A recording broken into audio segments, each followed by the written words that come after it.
Bienvenue à Orléans, ville d'art et d'histoire sur les rives de la Loire, dernier fleuve sauvage d'Europe. En 2006, l'association Loiret Nature Environnement lance le programme Objectif Zéro Pesticides dans nos villes et villages. Elle est allée tirer les sonnettes de toutes les mairies.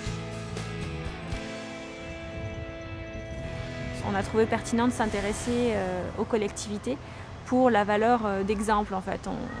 On imagine que si les collectivités s'engagent, si elles mettent en place des programmes, ça va pouvoir avoir un impact, un effet boule de neige sur les pratiques des particuliers et puis on espère sur les agriculteurs. En tout cas, sur les collectivités, on peut travailler différemment.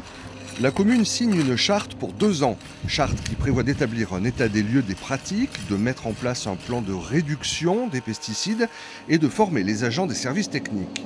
À Boigny-sur-Bionne, les élus ont été parmi les premiers du Loiret à dire banco. Donc ça fait un petit peu peur au départ. On a communiqué, Loiret Nature Environnement nous a beaucoup aidé dans la communication. On a fait des réunions avec les administrés, on a fait des balades avec les animateurs de Loiret Nature Environnement. Et puis petit à petit, l'équipe d'élus a dit « Ok, c'est bon, on y va ». Loiret Nature Environnement fournit les outils de communication. Plaquettes pédagogiques, expositions, panneaux d'information, site internet, une panoplie complète. Les agents des services techniques eux-mêmes sont les premiers à expliquer aux riverains que l'herbe, ça ne pollue pas. Tout le plus gros travail pour nous, c'était la communication. Une fois qu'on a réussi à communiquer aux gens pourquoi on voulait arrêter les pesticides, pour la santé, pour l'environnement, pour la santé des agents surtout, en premier lieu. Après, les gens l'ont assez facilement admis. Ça a surtout changé nos méthodes de travail, il a fallu qu'on s'adapte, qu'on réfléchisse à des nouvelles méthodes. Et voilà, donc on est revenu un petit peu à la binette, un petit peu à des travaux plus manuels. Ce qu'on a surtout fait, c'est qu'on essaye d'apprendre aux gens à vivre avec un petit peu d'herbe.